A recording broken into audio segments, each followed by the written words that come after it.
Hello everybody.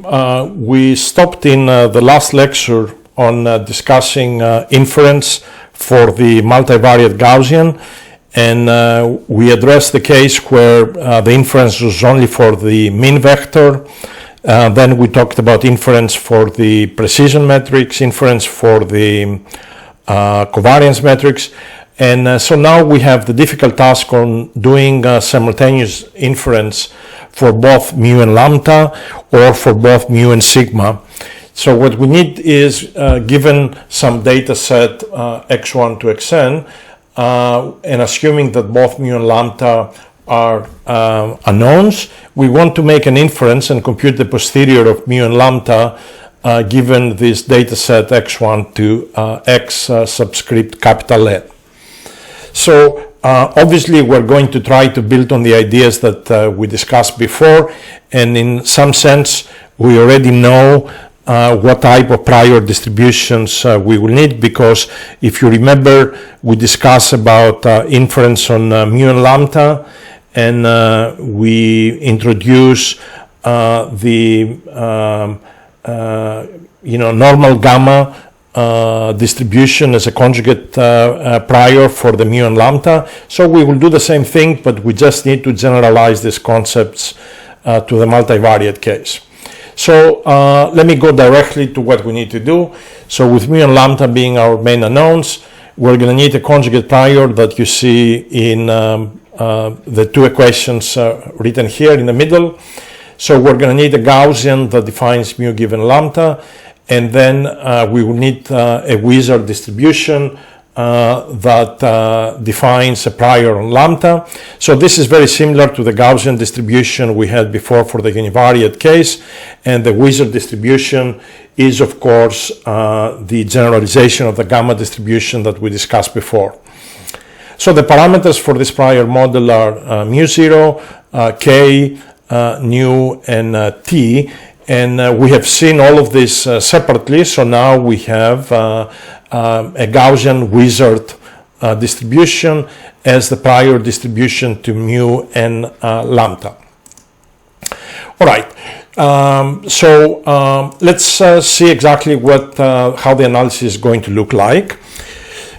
First, I'm going to define this matrix S with subscript x bar.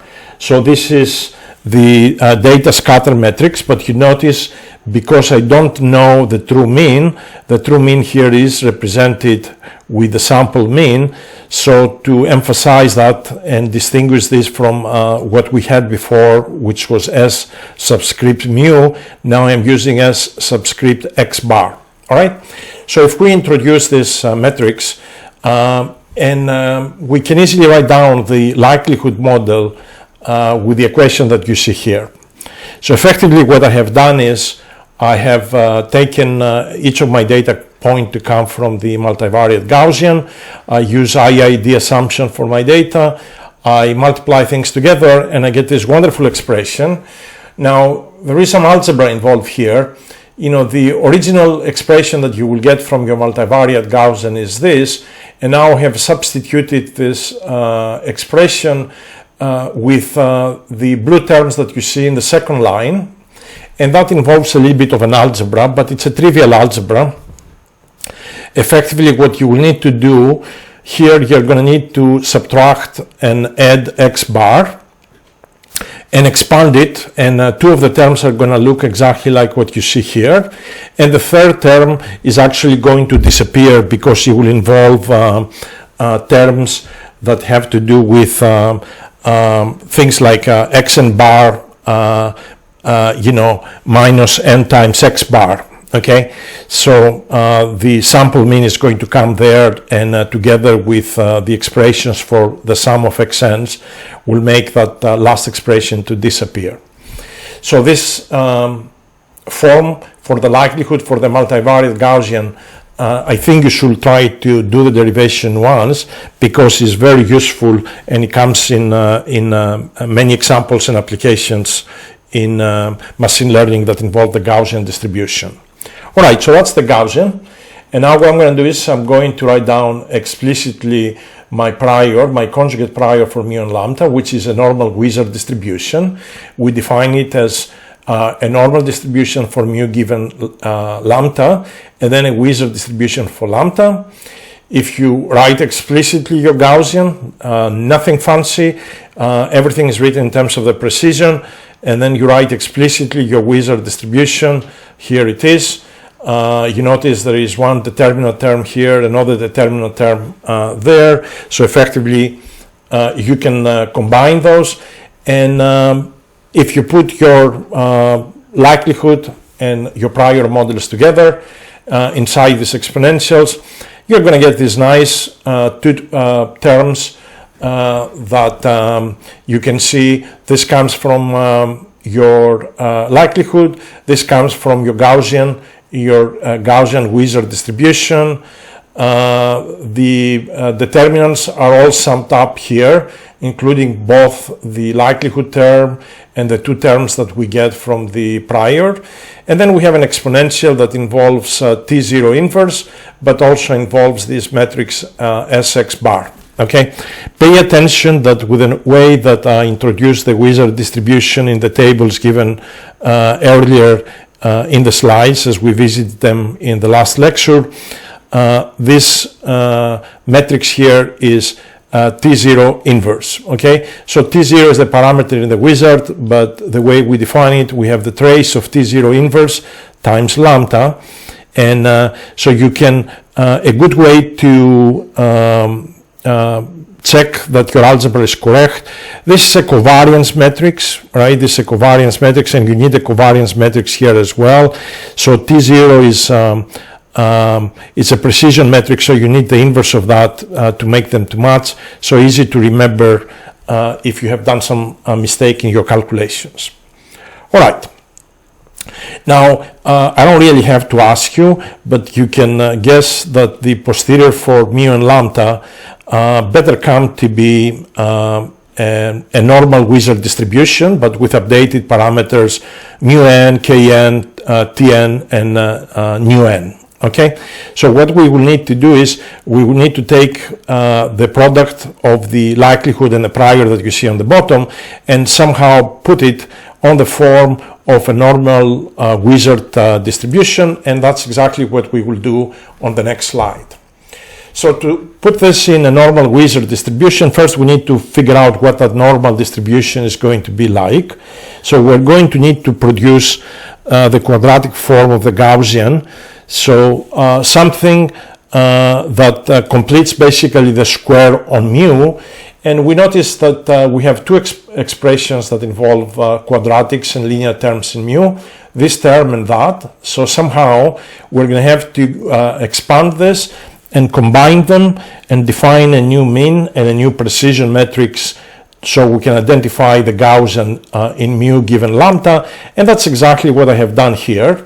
Obviously, there is a lot of hard work to do this type of algebra, but it's simply manipulation of the equations, and if you do it right, what you identify is that the new precision matrix is k0 plus n times lambda, and the new mean for your posterior is this term that you see here.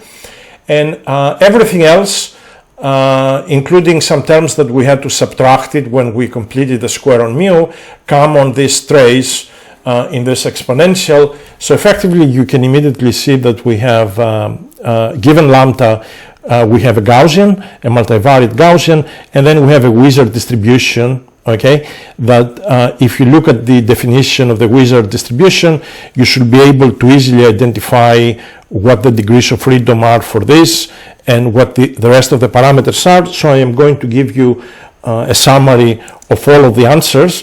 Again, what you need to do is you need to look at the definition of the Wishart distribution. Okay, and so if you combine terms, okay, the posterior is going to look like that, and you notice I put the one of the determinant of lambda terms, I put it next to the Gaussian, so that way I get a normalized Gaussian, right? I will need this.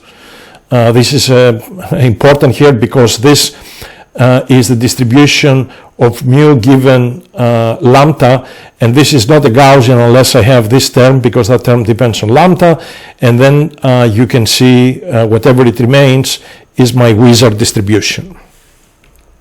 So what I have is, I have the following final results. The posterior on mu and lambda is a normal Wishart distribution. Here is mu n, and you can see it's a weighted average of the prior mean and the MLE estimate. And then you can see nu n is nu 0 plus n, kn is k0 plus n, very nice. And finally, Tn inverse is T0 inverse plus the data scatter matrix plus this term that effectively accounts for the distance, if you like, between the prior, the prior mean and the empirical mean. Okay, so this last term came when I closed the square on mu, so I had to add and subtract terms to do that, and that's how this term resulted. So that's a nice expression for the posterior of mu and lambda. And once you have the posterior, basically you can start doing lots of fancy things. You can ask yourself what are the map estimates for resulting from this joint posterior.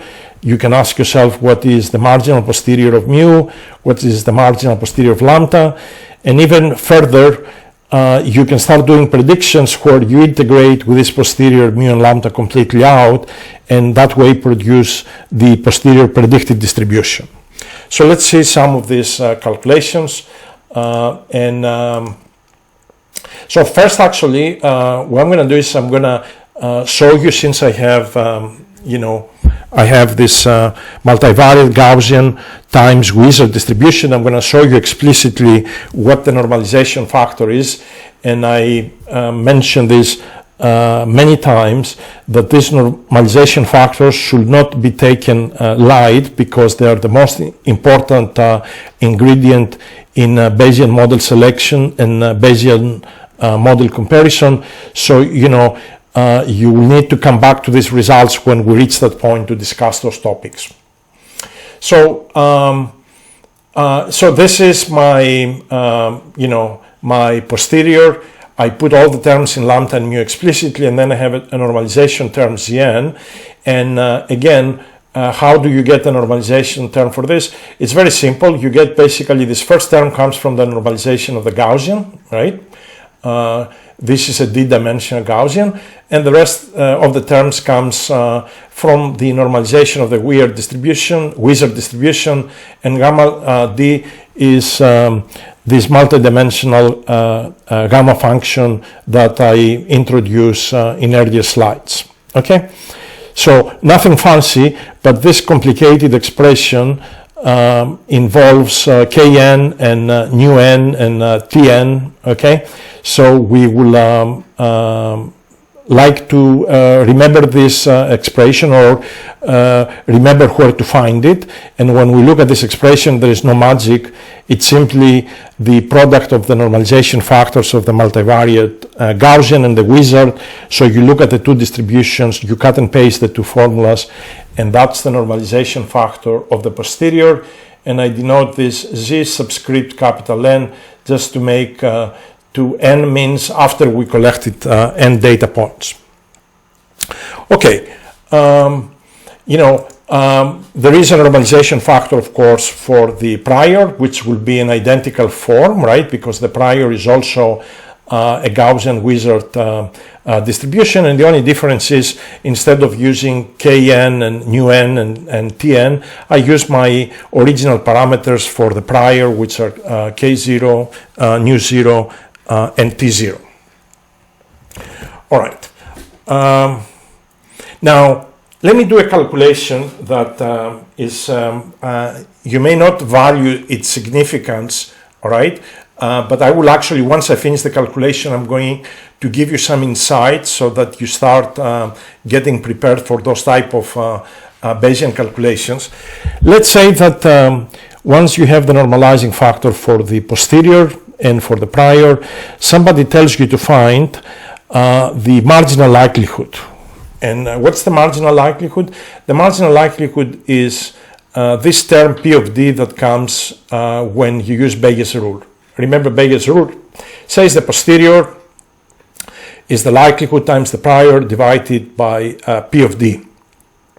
Now, if you think about all of these three distributions, the first three terms involve some terms in mu and lambda, and then they're divided by the normalizing factor, and all of the terms that involve mu and lambda on the left and the right hand side cancel out. So effectively the only thing that you're left are the normalizing factors of the posterior, which is Zn, of the prior, which is Z0, and then a normalizing factor from the likelihood. We already know what that is, right? Because the likelihood is a multivariate Gaussian. So if you put all of this together, you can get the marginal likelihood P of D analytically, and the marginal likelihood P of D, if you put P of D in the other side, is first from this term you're going to get 1 over the normalization factor for the prior. From this term it will go on the denominator, so on the numerator you're going to get the normalization factor of the posterior, and this is the normalization factor of the multivariate Gaussian that does not involve any mu or lambda, okay? And that term is 1 over 2 pi to a power n times d over 2. So effectively what we have on the bottom is we have the normalization. We have actually an expression for the marginal likelihood, or as it is called, the evidence.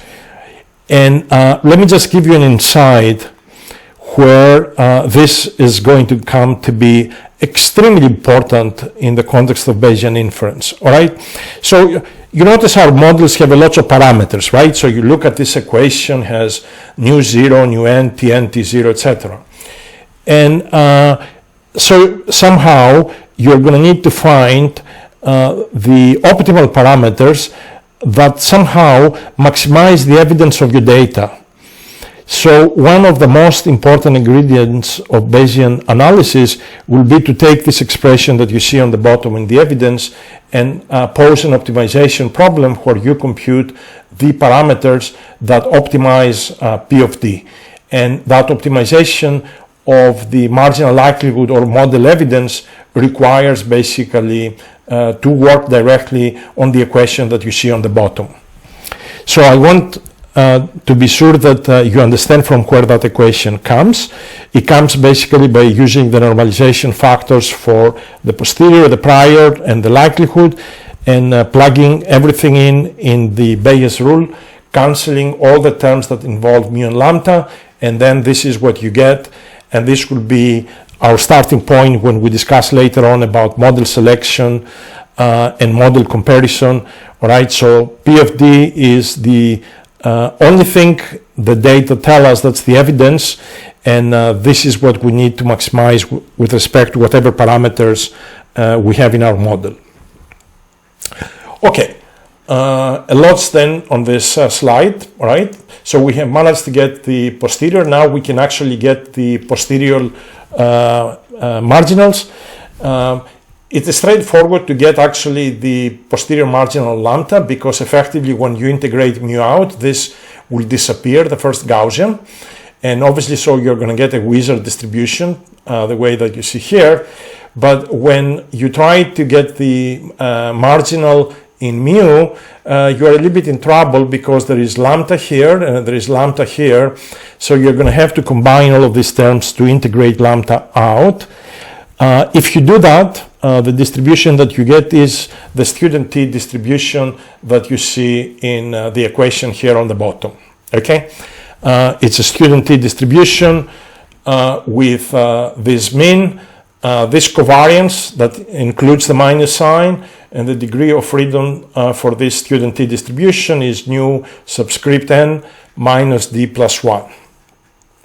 I believe actually in the next slide I give you as a demonstration a highlight of the derivation of the marginal in mu. So let me just go through it in a sort of high level so that you see that nothing is magic, that it's simple calculations. So remember, we need the marginal of mu, so we need to integrate lambda out, okay? So what I do is I expand my multivariate Gaussian, all right? I expand my wizard, and now I see there is lambda here, there's lambda there, there's lambda there. So I need to combine all of the terms that involve lambda. And so I have terms that involve the determinant, okay, which is this. And then I put everything inside the exponential, and I use the same trick we have used before with the trace. And somehow I have some matrix here times lambda, okay? And I call this matrix here A minus 1, okay?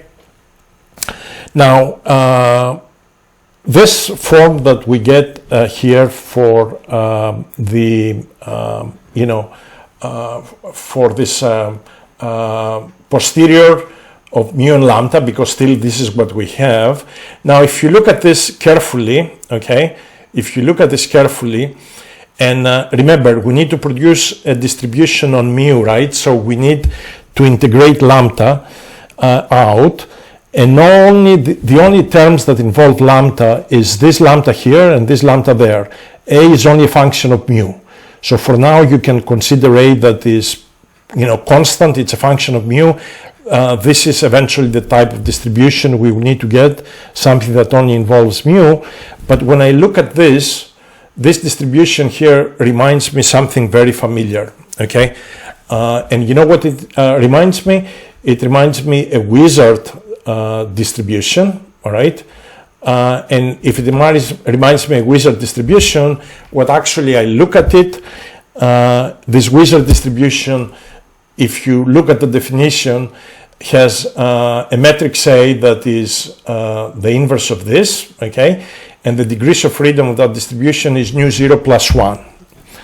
Again, where that comes, you go and look at the formula of the definition of the wizard distribution, you look at this explicit form, and immediately you can identify that the degrees of freedom are nu 0 plus 1, and the underlying matrix A, all right, is the inverse of this matrix. Now, if this is a wizard distribution, and I want to integrate lambda out, effectively what I am going to get by integrating lambda out, I am going to get the normalization factor of the wizard distribution. And if you look again at the tables, we know what the normalization factor is. Here it is, right? So what you're going to be left out will be only some terms in mu that will give you the probability of mu. That's the marginal probability of mu.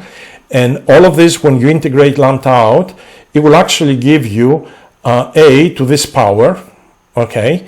And A is effectively, so this is A minus 1, right? So if you plug it in and you adjust the exponent here in the determinant, you remember the determinant of A inverse is 1 over the determinant of A. So you get this nice expression, and if you rewrite it, you get something like this. All right, and if you use the magic of linear algebra, you can use the matrix determinant lemma that we cover in one of the lectures, and I'm actually very happy to see that matrix determinant lemma coming handy in this calculation, because lots of you will say, why do we need all these details? Well, you need them because to compute this determinant and extract some nice distribution out of it for mu, you're going to have to actually take A to be this inverse matrix, and U to be mu minus mu 0, and V to be mu minus mu 0 transpose. The determinant of this, we don't care because it's constant. So if we use the determinant of A plus UV transpose to be proportional to 1 plus V transpose A minus 1 U, you actually get eventually that P of mu comes to take this beautiful form, and this beautiful form, you know what it is? It's a student T distribution, and that's the result that I showed you in the previous slide. So it's a student's T distribution of so many degrees of freedom with this mean, and the variance is basically T0 inverse divided by K0 nu 0 plus 1 minus D. In some books, this K0 plus nu 0 plus 1 minus D is put together with T0, so the whole thing inverse. And you remember, if you have a scalar times a matrix inverse, the result is 1 over that scalar times the inverse of the matrix. Okay, so try not to do a mistake when you use these calculations. All right, so we can compute the marginal of mu, and it comes to be a student t distribution. There was some algebra, but somehow all this algebra fitted in one slide. So if I give it to you as a homework and you do 50 slides or 50 pages, obviously you must be doing something wrong. So what we did again is we put the whole thing in the form, all the terms that involve lambda in the form of a Wishart distribution. To integrate lambda out, we had to identify what type of Wishart distribution is, integrate it out, get the marginalization, and then what is left is basically a student t distribution. So you need to put the result in the form of a student t distribution to identify what the mean is, what the covariance is, and what the degrees of freedom are. Once you do all of this, right, you have the marginal of mu, and you can keep doing calculations like that. You can, for example, define the posterior estimates of mu and lambda. And the only thing I'm going to say about this, remember, these are the joint map estimates. I said the posterior estimates, I meant the map estimates for mu and lambda. So are the mu and lambdas that together maximize the posterior of mu and lambda.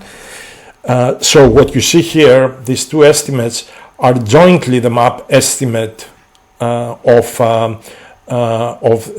they are the maximum of the posterior, the joint posterior of mu and lambda, because easily you can pose a map estimate using the marginal of mu, and you can pose a map estimate for lambda using the posterior of lambda, the marginal of lambda alone. And obviously those results are not going to agree with what you see on the slide, because the results on the slide involve the joint posterior of mu and lambda. All right, and you can actually show that if you take some informative limits and you use this parametrization that you see on the bottom, these map estimates, they actually become the MLE estimates. So that's a good way to actually check that your formulas are correct. All right, you can actually produce the predictive distribution. So what you need is you need to use your posterior for mu and sigma and integrate mu and sigma out, and there is the result. Okay, you can produce, by the way, this result in exactly the same identical form that I produce the marginal posterior of mu, and you can start talking about various and informative limits of this conjugate prior, this Gaussian Wishart distribution that we introduce. So you can pose, for example, the following parameters. Take mu 0 equal to 0, take k 0 equal to 0, nu 0 equal minus 1, and the inverse of t0 to be the zero matrix. If you plug in all of these things to the generic formulas for the posterior, the posterior becomes the determinant of lambda to minus d plus 1 over 2. And you may say, why is so important for me to mention this in this lecture? Because a lot of times when you read papers, you will see people start directly from this prior, and you wonder from where that prior comes. Well, that prior comes from this conjugate Normal-Wishart prior, but by using these informative reference parameters that you see here, and you get a joint prior for mu and lambda that is the determinant of lambda to a power me minus d plus 1 over 2, where I remind you d is the dimensionality of your problem. So it's the dimensionality of the vector m, of the data x, etc. And of course lambda is d by d matrix. So the prior looks like that. And if you use the generic formulas, you can see that the posterior parameters are updated the way that you see here. So the posterior for mu becomes the sample mean.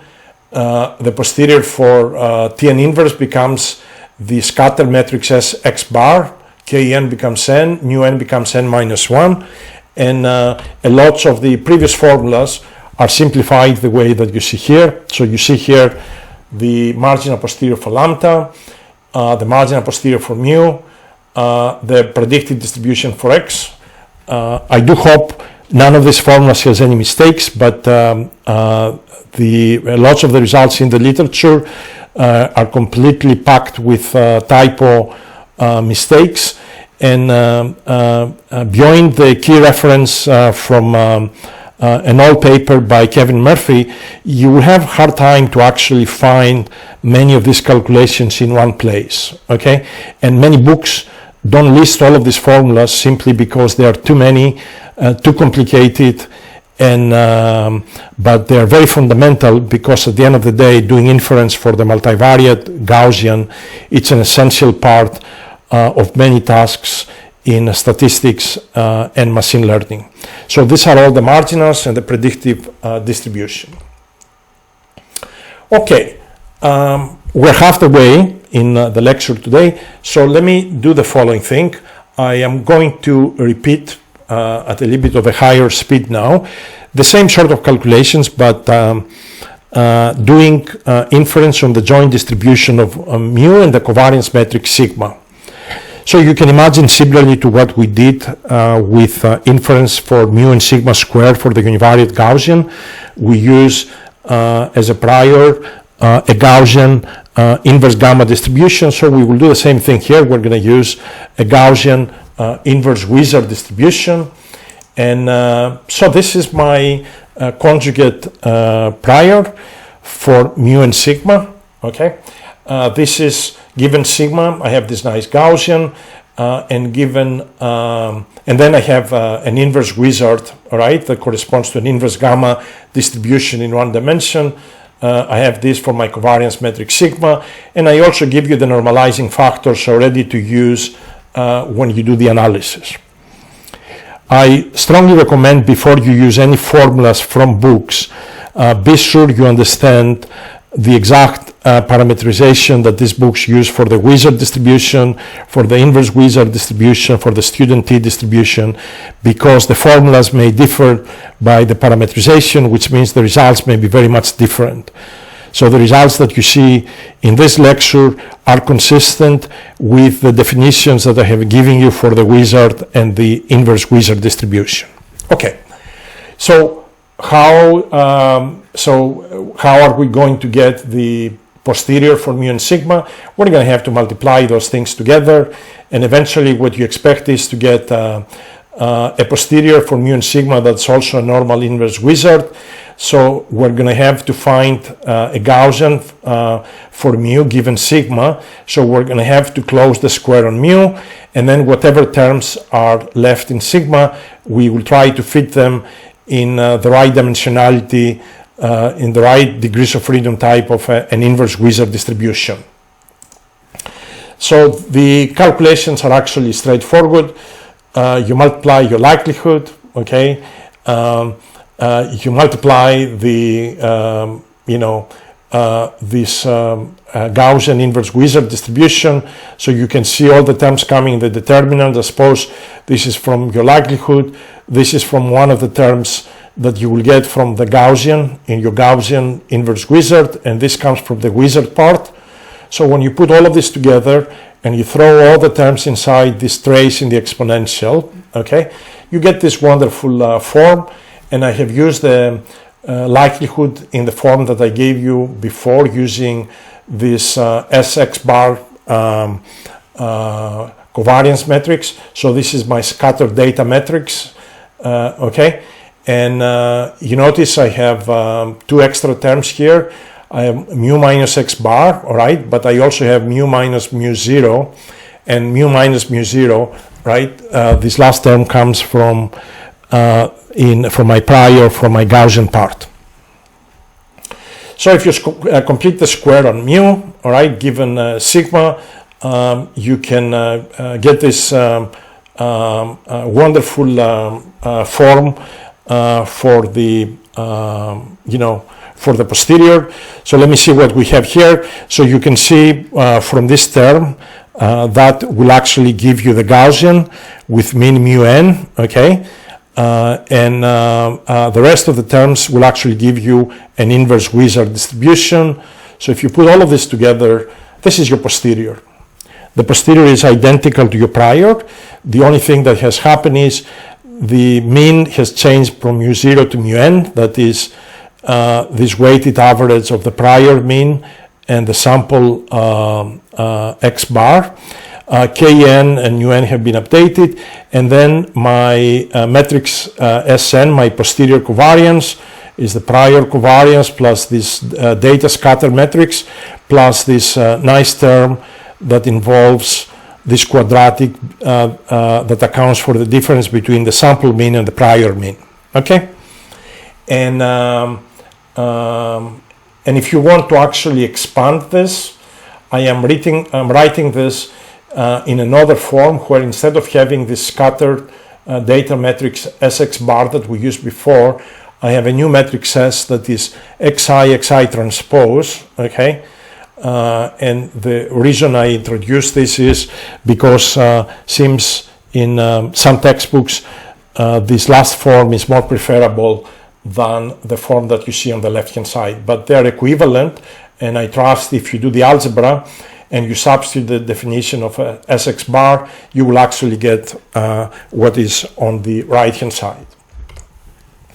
All right, so that's the posterior, and we can, now if we have this, we can repeat all the calculations from before, so you can find the map estimate from this posterior. So this is jointly for mu and sigma, and here are the answers. And I remind you, in case you're going to use this in analysis, that this map estimates, they are not the same as if you were computing the map estimates of the marginal posteriors. The answers are a little bit different. As a matter of fact, remember here, the map estimate for sigma is Sn divided by nu plus d plus 2, because I think for the map estimate for the marginal of sigma, you will see there is a difference of 1 in the denominator. Okay, so let's remember this, because I believe on the next slide we will see a little bit of difference there. So if you take k0 equal to 0, you can actually simplify this statement, okay? And let's see what I mentioned before, right? If you take the marginal for sigma, and you can eventually, so the marginal for sigma is going to come to be an inverse Wishart distribution, and the map estimate is Sn divided by nu n plus d plus 1, okay? And remember again, before we have nu n plus d plus 2, so there is only a difference of 1. Okay, but still the results are not quite the same. You can compute the marginal in mu. The derivation is identical with what I did before, right? To produce the marginal in mu, you're going to have to integrate sigma out. So you're going to have to take all the terms that involve sigma, okay? And when you do the algebra, you're going to get the marginalization factor, I'm guessing, of an inverse Wishart. And when you rearrange that marginalization factor, you're going to get the student t distribution that you see, and there is the answer, okay? If you want to compare the results for this multivariate case with what we did for the univariate case when we estimated when we did inference for mu and sigma squared, I can say that when d equal to 1, this posterior covariance matrix plays the role of this posterior sum of squares that we had before, and actually you can literally discover all the results that we had for the univariate case using the results from the multivariate case. So for example, if you take d equal to 1, all right, and if I use, I suppose I am looking now at, Sn divided by Kn. So this is this variance for the marginal of mu, right? This is what I am looking here. So if you put d equal to 1, you have Sn over Kn nu n, and Sn we said takes the role of nu n sigma n squared. So actually what you get is sigma n squared over Kn, and if you go and you hit this link here, it will take you back to the univariate case, and you will see indeed that the variance that we produce for the univariate case for the marginal of mu, it comes to be sigma n squared over Kn. Okay, so that's nice that we can recover the 1D results. You can produce the predictive by integrating out, mu and sigma.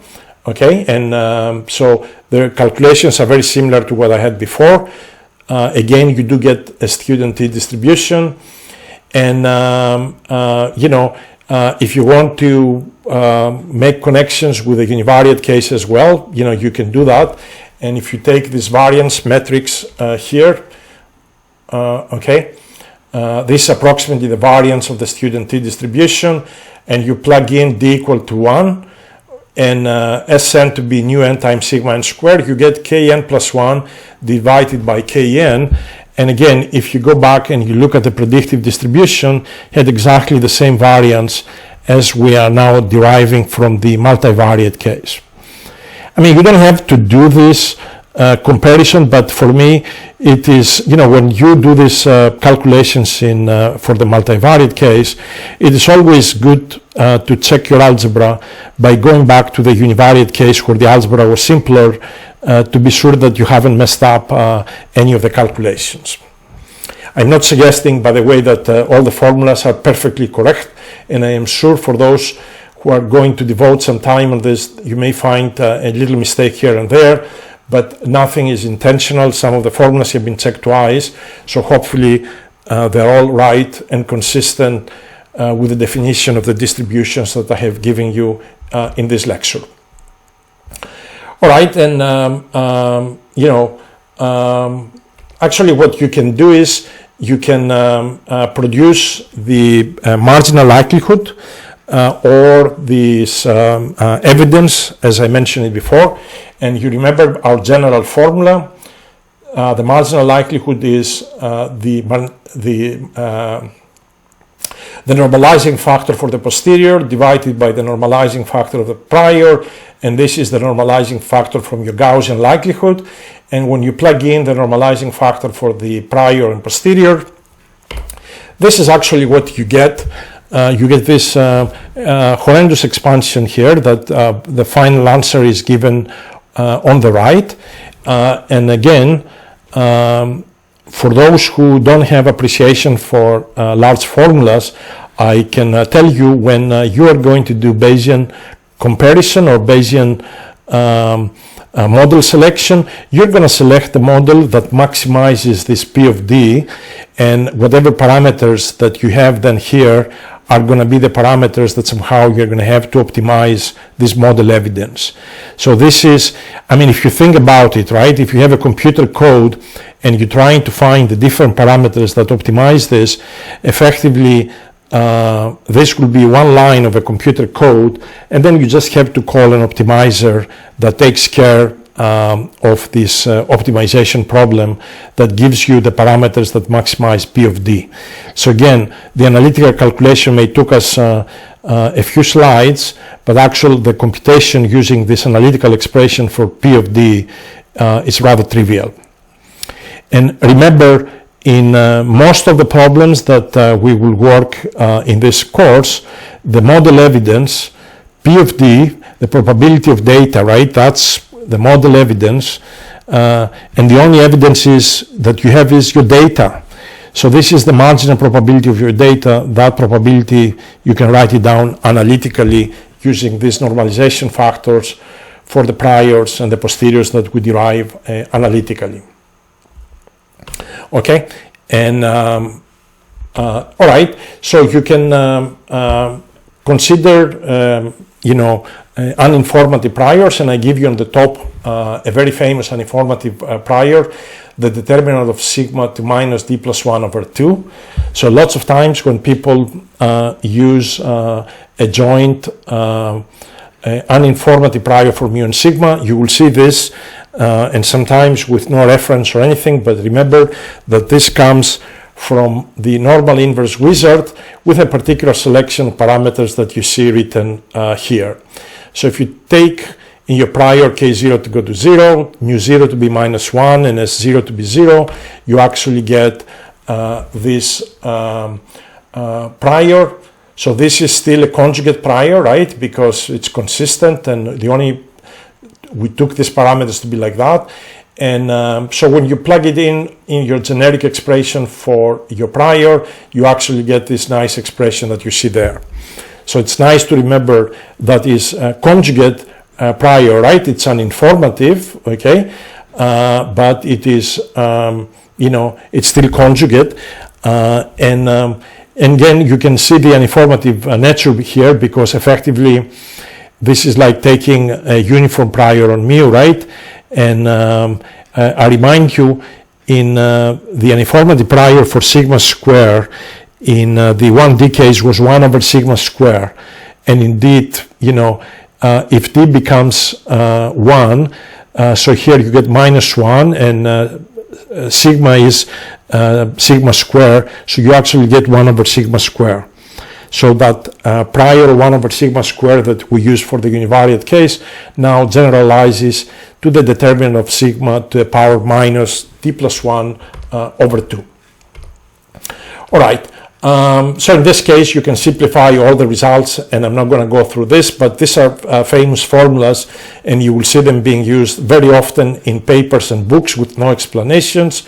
So this gives you the posterior marginal of sigma, the posterior marginal of mu, but therefore this an informative limit that you see in here. So if you see these expressions there, remember that you have taken these parameters to take the specific values, and this is how you lead to these expressions. So you don't need to repeat the calculations and start with this as your prior, right? You can directly use your generic results and plug in these prior values for the parameters, and you get these nice results that you see in these formulas. And similarly, you can simplify the predictive distribution, and to make your life easy, for each of these formulas that I simplify, on the right I give you the general formula that we derived for the very general case for an arbitrary set of parameters for our prior model. Okay, there are other uninformed limits, and Minka, who has a number of reports about this Bayesian inference on the Gaussian, he recommends another Gaussian inverse wizard uninformative limit, and that uninformative limit that he recommends is the sigma, the determinant of sigma, to a power minus d over 2 plus 1. Okay, this is to the power minus d over 2 plus 1. So effectively, instead of taking the limit of mu 0 to go to minus 1, he recommends to use mu 0 equal to 0. And the idea is that this is consistent with the Jeffreys prior framework that hopefully we will review in 1 or 2 lectures, but this is treated as another uninformative limit for our Gaussian inverse wizard distribution, simply by taking the same constraints we used before, but instead of mu 0 minus 1, we take mu 0 equal to 0. So many of the parameters here, actually all of them become 0. And okay, so you can violate some of the ideas of prior not depending on any data, and you can use a data dependent, at least in a weakly form, informative prior. And in the literature, you may see lots of time this matrix S0 that comes in the prior of your Gaussian inverse wizard model is defined to be the diagonal matrix of your SX bar matrix, okay? This is your data scatter matrix divided by n, okay? And then you take nu 0 equal d plus 2. And this, leads to some simplifications, like the expectation of sigma. It is S0, the mean is x bar, and it is often recommended to make this weakly informative to take k0 to be a small number, 0.01. So you may see in lots of statistics papers this to be used as the parameters that you select in your Gaussian-Inverse Wishart distribution. If you read the last paper in the tests they did, they found this to work a little bit better than the generic models that I gave you earlier. Okay, so let me just finish a little bit.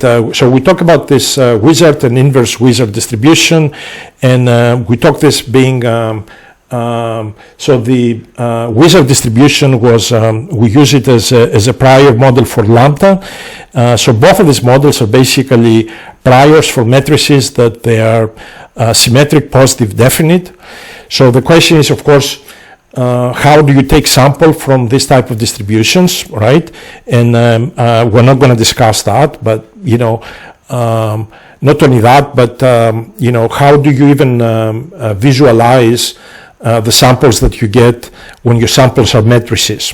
Okay, so let me say that in 2 dimensions, to visualize, let's say, samples from of a precision matrix coming from a Wishart distribution, it's not very difficult, because what you can do is, if you think that your samples are 2 by 2 matrices, you can actually plot equal contour of the density of this Wishart distribution using these eigendirections, the same way we had done with the Gaussian distribution, if you remember a few lectures ago. So these are this equal contour ellipses that you see for the Wishart distribution, and you can see they correspond to different samples, okay? And the only thing I'm going to mention, interestingly, when you take the samples from this distribution, some of the samples may actually be nearly singular. So you may get some precision matrices lambda that they're nearly singular. And actually what it is done often in the literature, if you take lots of samples of lambda or sigma from an inverse Wishart distribution, you can actually think of taking the the elements of those matrices and doing sort of density estimation for each of the components of these matrices. And I'm going to finish by showing you some of these density estimator like plots. So let me go directly on these plots. So think that in this case, I suppose you are taking samples from an inverse Wishart. So these are samples of the covariance matrix for some particular values of your model. And then you do density estimation on the covariances sigma 1 squared, sigma 2 squared, and for the correlation coefficient rho 1, 2. So the correlation coefficient rho 1, 2, if I can go on the previous slide, if you remember, is basically the diagonal element divided by the standard deviation square root of sigma I and the square root of sigma jj. So these are the product of the 2 standard deviations. So if you think sampling and generating the samples of the matrix sigma, you can take the different components, and for I different from j, you can form a normalized version, which is our correlation coefficient, and then effectively you can do density estimation using those components. You can actually compute the mean the way it is shown in the slide. You can compute the standard error, and this is something interesting that I wanted to show you before we end the lecture. This is an example coming from the MATLAB toolbox of Kevin Murphy. If you plot the correlation coefficient for a two-dimensional case, so a covariance matrix 2 by 2, you can actually, when you do density estimation, you can see that this covariance matrix, the density appears for 0, 1, 2 to almost be uniform between -1 and 1.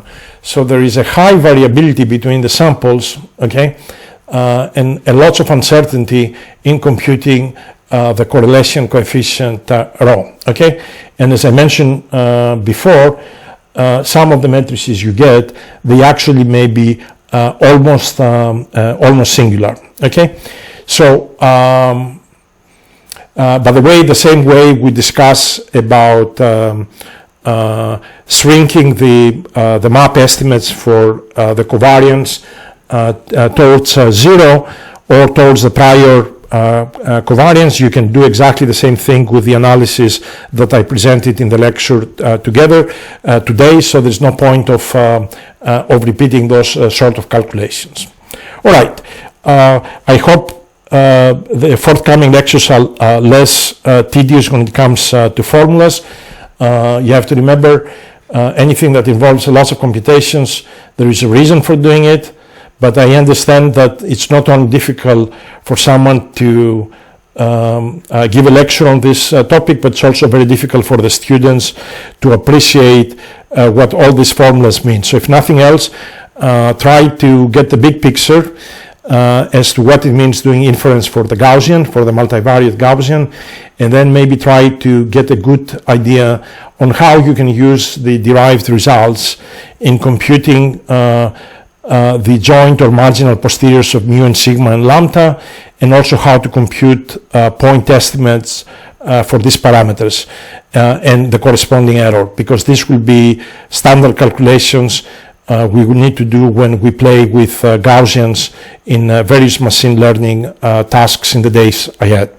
Okay, that's all for today. Bye.